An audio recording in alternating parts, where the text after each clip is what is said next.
Hello students, my name is Shubham Yadav. Welcome to my YouTube channel Shubham academy पर आप सभी का स्वागत है। जैसा कि आप सभी को पता है, मैं रिफ्लेक्शन के सभी लेक्चर्स लेकर आ चुका हूं, जिसमें मैं आप लोगों को पढ़ा चुका हूं, न्यूमेरिकल भी पढ़ा चुका हूं, मेरा फार्मूला पढ़ा चुका हूं, मैग्नीफिकेशन पढ़ा चुका हूं, इमेज फॉर्मेशन पढ़ा चुका हूं। और आज हम पढ़ने वाले हैं बेटा रिफ्रैक्शन ऑफ लाइट, मतलब इस चैप्टर का next very important lecture refraction of light. तो सबसे पहले हम क्या रिफ्लेक्शन में क्या पढ़ते थे? रिफ्लेक्शन में क्या होता था कि मिरर होता था, एक तरफ पॉलिश्ड सरफेस होता था मिरर में। ये किसकी बात बता रहा हूँ मैं? रिफ्लेक्शन की। और लाइट रे आती थी रिफ्लेक्शन में, उसके बाद जब वो सरफेस में पड़ती थी तो जिस मीडियम से आती थी उसी मीडियम पर वापस चली जाती थी। यदि एयर से आ रही है तो एयर पर ही वापस चली जाती थी। ये क्या कहलाता है? रिफ्लेक्शन कहलाता है। ठीक है ना? इस सब के सारे लेक्चर्स हम लोग पढ़ चुके हैं, सभी लेक्चर्स पढ़ चुके हैं इसके। और आज हम नया टॉपिक डिस्कस करेंगे जो है रिफ्रैक्शन ऑफ लाइट। तो इसमें क्या होता है बेटा? इसमें होता है कि अब इसमें जो सरफेस होने वाला है, सरफेस, ठीक है ना, सरफेस क्या होने वाला है? ट्रांसपेरेंट कंडीशन है। सरफेस क्या होने वाला है? ट्रांसपेरेंट सरफेस होने वाला है। अब ट्रांसपेरेंट का मतलब जिसमें आर पार दिख सके, ठीक है ना, मतलब एक तरफ पॉलिश्ड नहीं होगा, मिरर जैसा नहीं होगा, तो रिफ्रैक्शन होगा। अब इसमें होगा क्या? लाइट रे क्या होगी? सपोज ये सरफेस है, कोई ट्रांसपेरेंट सरफेस है, ठीक है, तो लाइट रे आएगी। ये लाइट रे आई, किसी सोर्स से लाइट आ रही है, मान लो ये लाइट रे आ रही है, तो लाइट रे आएगी और after striking the surface, surface को स्ट्राइक करने के बाद क्या हो जाएगी? दूसरे मीडियम में चली जाएगी। अब ये क्या होगी? जिस मीडियम में आ रही है उस मीडियम में नहीं है। ये क्या है? ट्रांसपेरेंट सरफेस है, ठीक है, ट्रांसपेरेंट सरफेस, ठीक। ये क्या है? लाइट रे है, आ रही है एक मीडियम से और दूसरे मीडियम में चली गई। ये फिनोमेना कहलाता है रिफ्रैक्शन। क्या कहलाता है? रिफ्रैक्शन कहलाता है। अब ये रिफ्रैक्शन हम बहुत जगह देखते हैं, इस रिफ्रैक्शन का यूज़ बहुत जगह देखते हैं। जैसे हम बात करें, बहुत सारे इंसिडेंट में हम ये देखते हैं, जैसे घरों में कांच की ग्लास रखी हो, कोई कांच की ग्लास है, सपोज ये कांच की ग्लास रखी हुई है, इसमें पानी भरा हुआ है, ठीक है ना, तो इसमें क्या करें? इस कांच की ग्लास में हम एक मान लो रॉड डिप करते हैं। ये रॉड डिप कर दिया हमने, तो रॉड यहाँ से, जहाँ से पानी है वहाँ से लगेगा कि ब्रेक है, टूटी हुई है। ऐसा लगता है ना कि पानी में जहाँ से डूबी है ग्लास में ये रॉड, तो लग रहा है कि टूट गई है वो, लेकिन ऐसा होता है ओरिजिनल में क्या? नहीं होता, ठीक है ना। तो ये सारे फिनोमेना क्या है? रिफ्रैक्शन कहलाते हैं। समझ में आया सभी को? तो इसकी डेफिनेशन लिख लो, उसके बाद थोड़ी सा और इसमें डिटेल में बात करेंगे। तो रिफ्रैक्शन की डेफिनेशन लिखो। रिफ्रैक्शन, साइड हेडिंग लगा लो रिफ्रैक्शन, कॉपी पेन निकाल लो, नोट्स बनाना शुरू कर दो। तो लिखो व्हेन लाइट रे comes from one medium and after striking the surface, after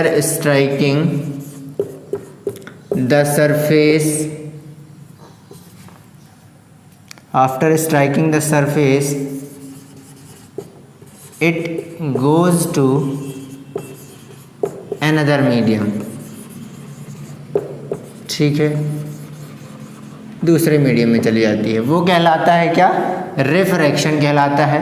example के लिए ले लो कि मान लो एक मीडियम है एयर, लाइट रे आ रही है एयर से, ठीक है, ये दूसरा मीडियम मान लेते हैं, यहाँ पे ये वाटर है, मान लो वाटर का पॉन्ड है, तो सन से आ रही है लाइट रे, ठीक है ना, लाइट रे आई, क्या होगा? स्ट्राइक करने के बाद दूसरे मीडियम में चली जाएगी, ठीक है ना। ये पानी के अंदर चली गई लाइट रे, ये वाटर का पॉन्ड, ठीक है, ये सरफेस कौन सा है? पॉन्ड का वाटर, ठीक है ना, पॉन्ड मतलब तालाब का पानी हो गया। तो एक मीडियम आई, दूसरा वाटर है मीडियम, है ना, दूसरे मीडियम में चली गई, तो ये फिनोमेना क्या कहलाएगा? रिफ्रैक्शन कहलाएगा। अब ये रिफ्रैक्शन के कुछ कंडीशन है, कुछ इसमें टर्म्स हैं जो हमको सीखना जरूरी है। जैसा रिफ्लेक्शन में था, इंसिडेंट रे थी, रिफ्लेक्टेड रे थी, नॉर्मल थी। तो इसमें क्या होता है वो भी थोड़ी सा सीख लेते हैं। और इसके रिफ्रैक्शन होने के लिए लॉ है कि रिफ्रैक्शन कैसे होगा, कि जब पहले मीडियम में आएगी तो कहाँ जाएगी। तो कुछ नियम है इसके, वो मैं आप लोगों को बता देता हूँ। तो सबसे पहले मैं थोड़ा सा इंट्रोडक्शन करा दूँ। तो ये क्या कहलाता है, सरफेस कहलाता है, ये तो आप लोगों को पता है, ठीक है। ये क्या कहलाता है, नॉर्मल। क्या कहलाता है, नॉर्मल। ये मैंने रिफ्लेक्शन वाले लेक्चर में भी बताया था कि एंगल फाइंड करने के लिए हम नॉर्मल खींचते हैं। ये क्या है, लाइट रे है। कौन सी लाइट रे, इंसिडेंट रे। कौन सी है, इंसिडेंट रे, ठीक है, इंसिडेंट रे। अब रिफ्रैक्शन होगा तो दूसरे मीडियम में चली गई, तो ये कौन सी हो जाएगी, रिफ्रैक्टेड रे। कौन सी, रिफ्रैक्टेड रे, ठीक है। बहुत ही सरल है, रिफ्रैक्टेड रे, ये नॉर्मल, ये इंसिडेंट रे। समझ में आया सभी को, ये सरफेस। अब इसमें क्या लॉ है, और दो बातें और, नॉर्मल और इंसिडेंट रे के बीच में बनने वाला एंगल, ठीक है, एंगल आई, ठीक है। कौन सा एंगल होगा, angle of incidence, angle of incidence, ठीक। नॉर्मल और रिफ्रैक्टेड रे के बीच में बनने वाला angle r, angle of refraction होगा। अब यहाँ पर एंगल ऑफ रिफ्रैक्शन, रिफ्लेक्शन नहीं, रिफ्रैक्शन, ठीक है, एंगल ऑफ रिफ्रैक्शन।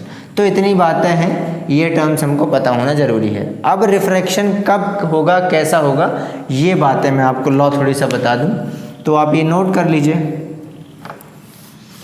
ठीक है। अब हम लॉ के में चलते हैं कि कैसे रिफ्रैक्शन होगा। तो दो लॉ है केवल कि रिफ्रैक्शन कैसा होगा। रिफ्रैक्शन के लॉ नहीं पढ़ा रहे, मतलब रिफ्रैक्शन होने के लिए कैसा रिफ्रैक्शन होता है, ठीक है। तो पहला कि जब व्हेन लाइट रे, पहले लिख लो फिर आप लोगों को बताता हूँ मैं। व्हेन लाइट रे comes from rarer medium and goes to denser medium। अच्छा, ये रेरर और डेंसर नए शब्द आ गए, रेरर और डेंसर। तो ये मैं बताता हूँ। Denser medium it bends towards the normal, bends towards the normal, ठीक है। कब बेंड होगी, आफ्टर स्ट्राइकिंग द सरफेस, ऐसा लिख लो, आफ्टर स्ट्राइकिंग द सरफेस, ठीक है। आपको मतलब बता रहा हूँ मैं, सरफेस पर स्ट्राइक करने के बाद देखो, जब रेरर मतलब याद रखना, रेरर मतलब जहाँ पर कम हो, रेयर मतलब होता ना बहुत अकेला, विरला, ठीक है। रेयर से रेरर बना है, रेरर, ठीक है। रेरर मतलब लिख लो, इसको याद करने के लिए पतला, ऐसे याद कर लो, पतला मीडियम, ठीक है। जैसे पतला मीडियम, जैसे क्या हो जाएगा, एयर हो जाएगा। यदि दो मीडियम की बात करूं मैं, कि मान लो ये एयर है, एक मीडियम, लाइट रे आई और चली गई नीचे, ये फिनोमेना हो रहा है। दूसरा मीडियम क्या है, वाटर है। तो जहाँ पर डेंसिटी कम होगी, रेरर मीडियम मतलब, ये लिख लिया आप लोगों ने, फिर मैं बताता हूँ आपको। रेरर मीडियम आपको बताते हैं, रेरर मीडियम, ठीक है। वेयर डेंसिटी इज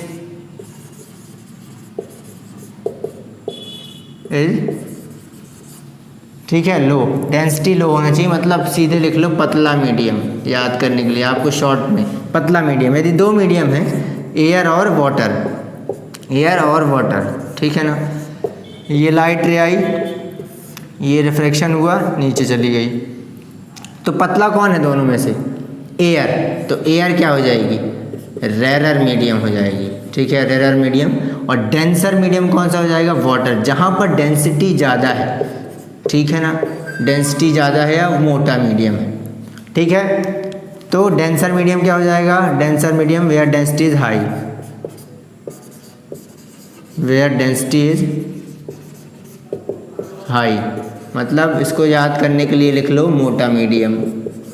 ठीक है, दोनों में से मोटा कौन है, वाटर, मतलब वो मीडियम जो मोटा है तो उसको डेंसर बोलेंगे, यदि पतला है तो rarer medium.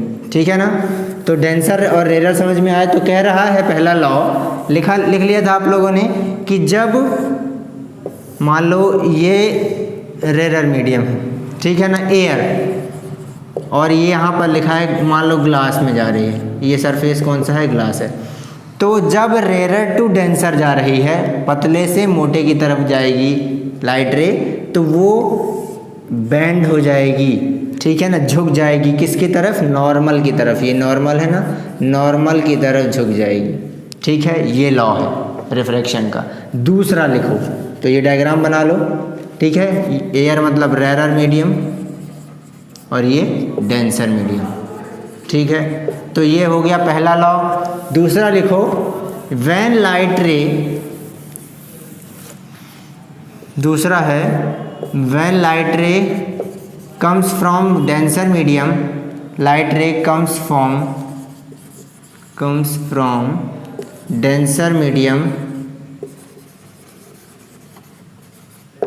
After striking the surface,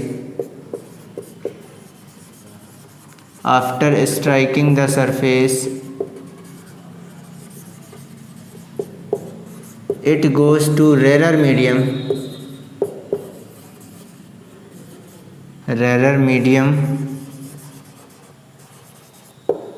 then it go far